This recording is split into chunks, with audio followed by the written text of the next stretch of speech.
여러분, 현대 미술 작품 보실 때 이게 도대체 뭐지? 싶을 때 있지 않으세요?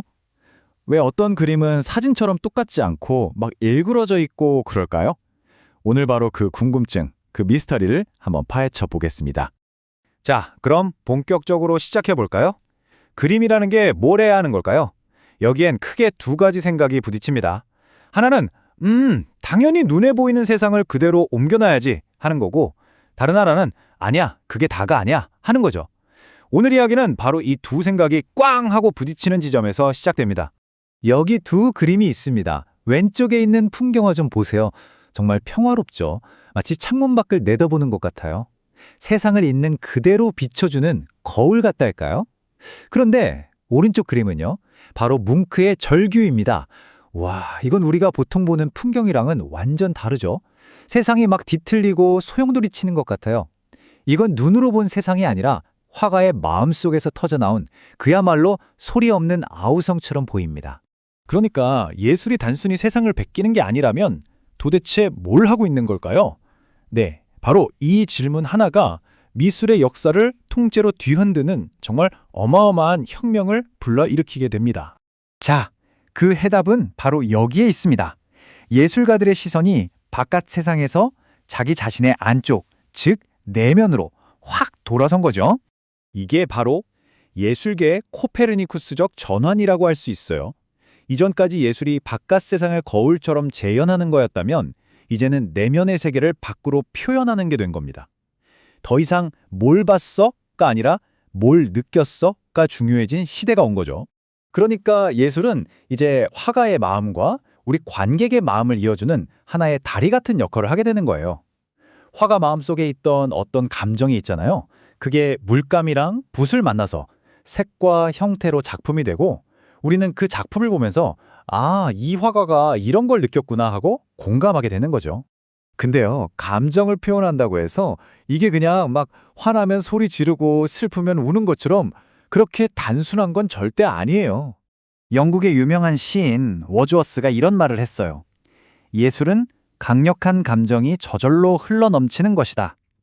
뭐 틀린 말은 아니죠. 하지만 이건 딱 절반만 맞춘 거예요.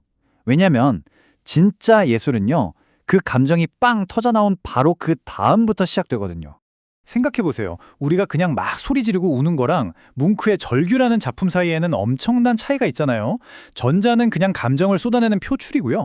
후자는 그 감정을 공들여서 만들어낸 표현인 거죠. 예술가는 감정에 휩쓸리는 사람이 아니라 오히려 그 감정을 재료로 써서 뭔가를 창조해내는 사람인 겁니다. 맞습니다. 예술은 감정의 형태를 빌려 섬세하게 빚어내는 과정이에요. 단순히 감정을 폭발시키는 게 아니라 캔버스나 물감 같은 도구를 통해서 우리랑 소통하려는 거죠. 그러려면 당연히 엄청난 기술도 필요하고 자기 마음을 깊이 들여다보는 시간도 필요하겠죠. 자, 이렇게 예술은 감정의 표현이다 라는 생각이 그냥 아이디어로만 그치지 않았어요. 20세기 초가 되면서 이 생각은 하나의 거대한 흐름, 즉 표현주의라는 예술 운동을 만들어내는 불꽃이 됩니다.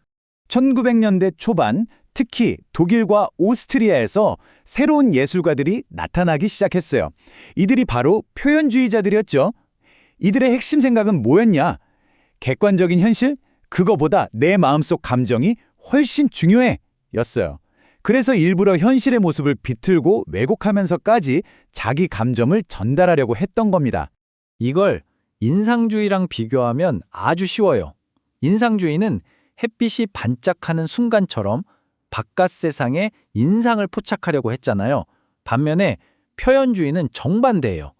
자기 내면에 요동치는 감정, 그 상태를 캔버스 위에 쏟아낸 거죠. 빛이 아니라 감정이 그림의 주인공이 된 셈입니다. 자, 그럼 대표적인 표현주의 화가들을 한번 만나볼까요? 이분 빼놓을 수 없죠. 에드바르 뭉크입니다. 뭉크는 그 당시 급격한 상업화 속에서 사람들이 느꼈을 법한 그 불안감, 소외감, 그런 보편적인 공포를 그림에 담아냈어요. 다음은 오스카 코코슈카입니다. 이 사람 그림을 보면요, 붓터치가 정말 거칠고 격렬해요. 마치 인물의 내면에서 폭풍이 휘몰아치는 것 같죠. 그냥 겉모습을 그린 게 아니라 그 사람 안에 숨겨진 심리적인 혼란과 불안을 끄집어내서 보여주는 것 같아요.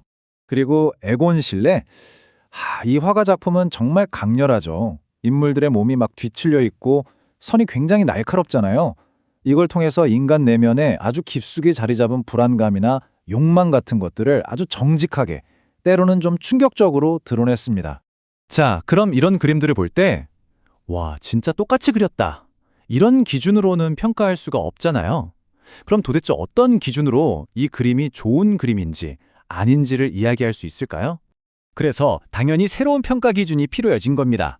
이제 핵심은 얼마나 잘 베꼈냐가 아니라 얼마나 진솔하게 표현했냐가 된 거죠. 당시 비평가들은 주로 세 가지를 봤어요. 첫째, 화가가 자기 감정을 얼마나 진지하게 파고들었는가. 둘째, 그걸 꾸미거나 과장하지 않고 얼마나 순수하게 드러냈는가. 그리고 마지막으로 그 감정이 그림의 색이나 형태를 통해 우리에게 얼마나 적절하게 잘 전달되는가. 바로 이겁니다. 결국 표현주의가 우리에게 던지는 메시지는 이거예요. 이 그림이 뭘 그렸지 하고 머리로 분석하기 전에 이 그림을 보니 어떤 느낌이 들지 하고 가슴으로 먼저 느껴보라는 거죠. 이 그림은 당신에게 무엇을 보느냐고 묻는 게 아니라 무엇을 느끼느냐고 묻고 있는 겁니다. 다음에 미술관에 가시면요, 작품 앞에 서서 한번 스스로에게 물어보세요. 지금 내 마음이 어때? 아마 눈으로 보는 것보다 훨씬 더 많은 이야기를 듣게 되실 거예요.